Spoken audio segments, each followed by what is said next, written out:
Okay, this is the new Streetmax X kit from Midwest Diesel. I'm going to be installing it tomorrow. I currently have the Maryland Performance 363 non-VGT kit. That's in my truck now, so I will be installing all these parts tomorrow, along with this industrial injection 33% over high pressure fuel pump. When you install this pump or any pump, you're gonna need these O-rings. Here's the part number for that one. Here's the part number for that one. You also need a vacuum pump gasket. It's gonna look like that.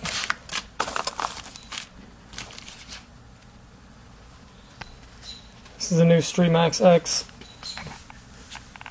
And their wheel has curved blades on it.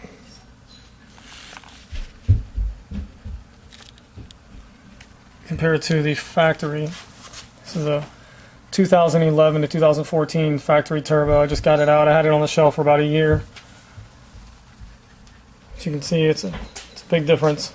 The pedestal actually sits up higher. The oil is actually internally oiled. There's no oil line. The coolant line I think is the same. Actually it's a little different. It'll go in here. There's a screw to hold it down. That's the part number. That's what it looks like. Right there. It's got the up pipes.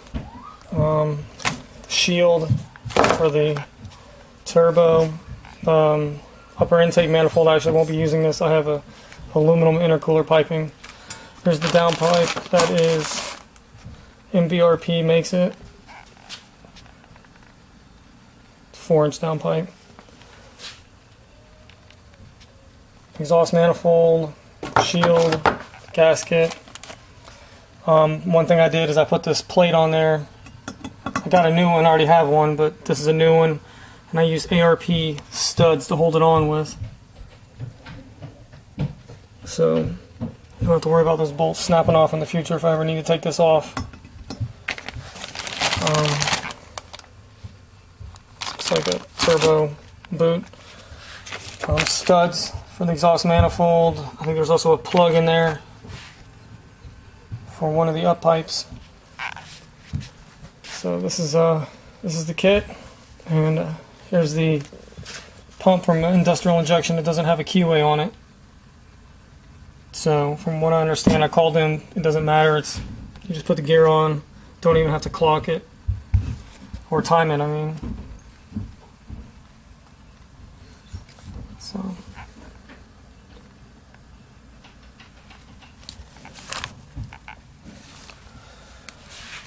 Yep. So that's it. See how it goes this weekend.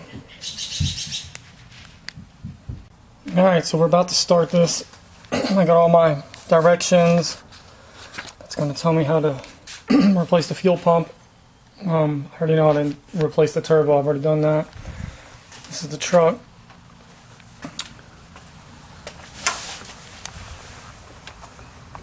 This is what's going to be coming out. Take that turbo out, and the fuel pump, which is down in there. So I'm going to get started, see how this goes. Alright, so I've been working for about an hour and a half, and I've got the turbo out. I still have that up pipe to get down, the down pipe. Everything's came out pretty easily so far, except for the gasket that goes around here. The rubber gasket was actually broken, and there's a piece missing, and I cannot find it. I don't know if it went down inside of there. I'm going to have to maybe take some video and look down in there, or take a vacuum and try and suck and see if I can get it out, or check around the back of the engine. So I've got all of this out. Looks like I did have a small little exhaust leak here maybe. Here's that gasket. So it is missing a piece.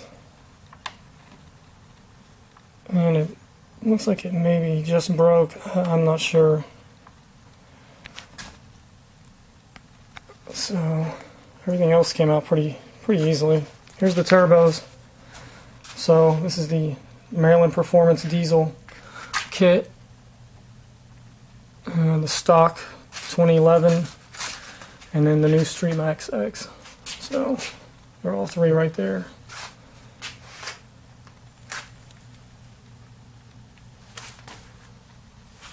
Yeah. I'll keep you posted.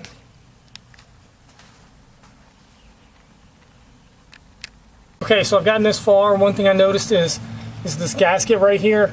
The one that I took off is different than the one I'm putting on.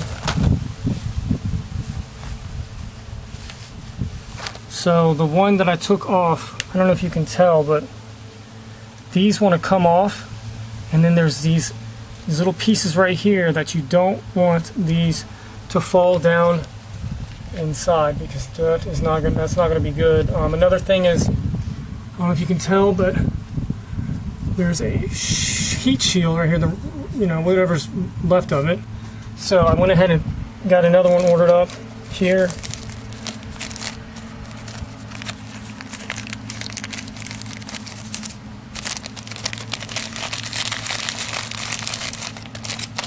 So this is it. I got to clean all this off,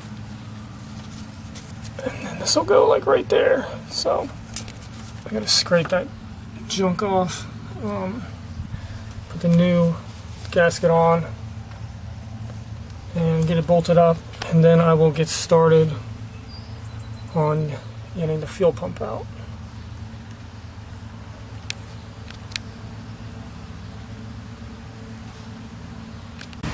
Okay, so what I've done now, I've got the two up pipes on,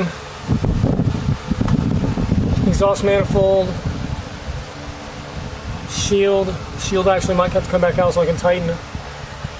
It's on there loose, the up pipes are on there loose.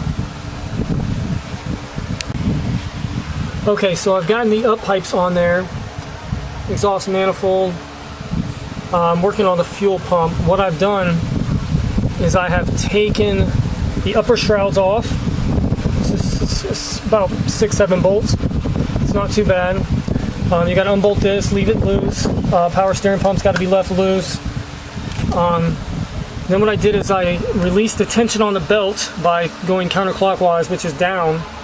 Then I undid about six bolts for the fan, and I just dropped the whole fan down, forward and down, so it's almost touching the radiator.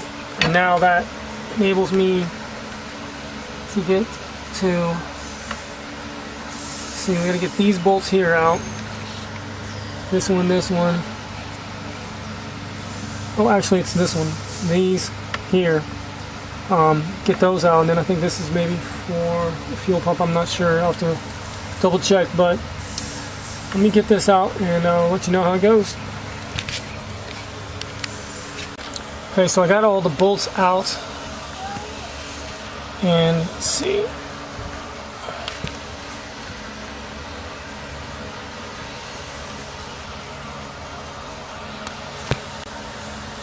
So I got all the bolts out. Let's see here. So I got that loose. I'm just going to literally lay that to the side. Give me enough room to see.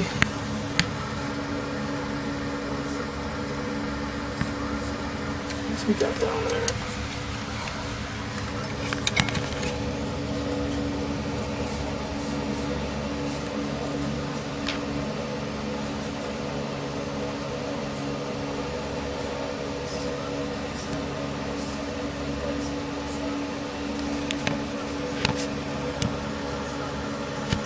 Alright.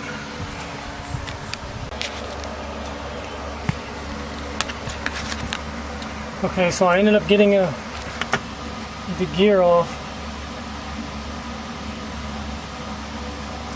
and then I undid the bolts, the bottom bolts. The fuel lines are undone. And now let's see. I got it loose. I gotta try to put the camera down, but you got the idea. I got it out. I'll have to bend these lines out of the way really carefully, and then put the new one in and bolt it in all together. It's a little time consuming, but not too hard.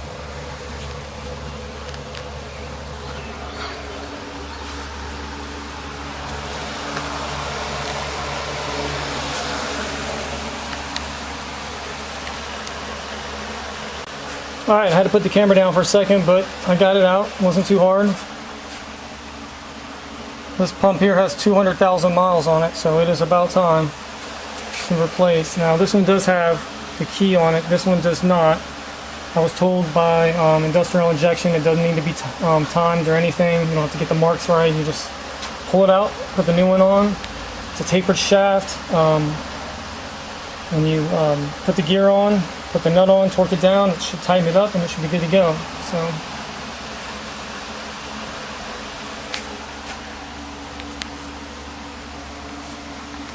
Now I did pull this out about a month ago, and it was actually completely clean in there.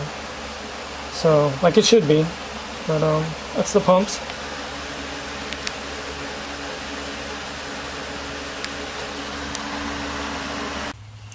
Alright, one problem I had was getting this off. So there is a piece like this that has to come out first before you can pinch the top and pull it out. So this piece will go, well, so after about 6 hours I have the pump out, the pump back in. There's the new shiny new pump. Put new O-rings on these two lines. I didn't replace the fuel supply lines. I got the one heat shield on. I got the up pipe on one side, up pipe on the other. It's down there, it's underneath this. And I'm about to put that heat shield in and drop the turbo. I gotta put this coolant line on.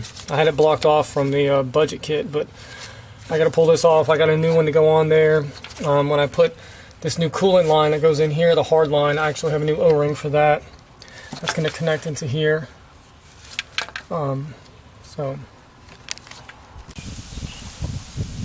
Okay, so I thought I'd record this, show you how to get it in. I've actually never put one of these 2017 turbos in, so we're going to give it a try.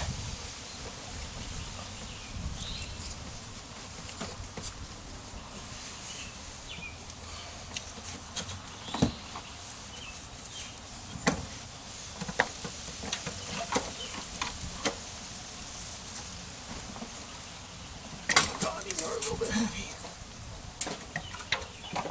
And it's almost on the pins.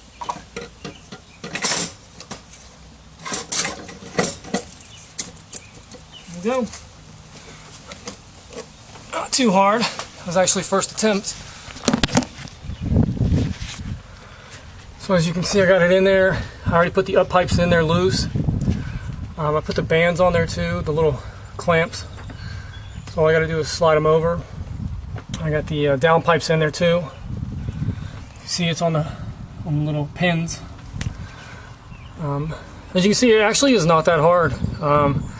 If you put a knee up on there, put a knee right up here, and just give it a go. See if I can get everything hooked up, get it started. Okay, so I got it in. I'm just priming the system for the fuel. I turn it, I'll just do like 8 times. And then I got to do my new tune. Got everything in there. Wasn't so bad.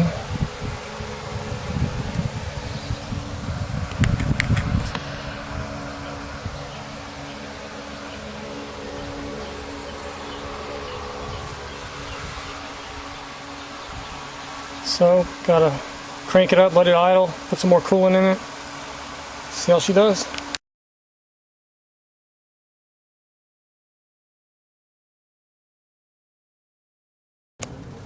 Alright, one tip I have is when you want to get the release the tensioner for the serpentine belt, if you use an extension, come through then through the fan, I mean, it gives you plenty, I'm using an old torque wrench, but it gives you plenty of room to move that thing around without trying to get your hand down in between the fan and the tensioner. That way you can see to get it lined up and pull it out. It's definitely the easiest way to release the tension and to put the belt back on. I like to leave the belt loose on these top two, get this one first, and then feed it over this one and get it back on. So make sure you plug back in your fan. Good to go.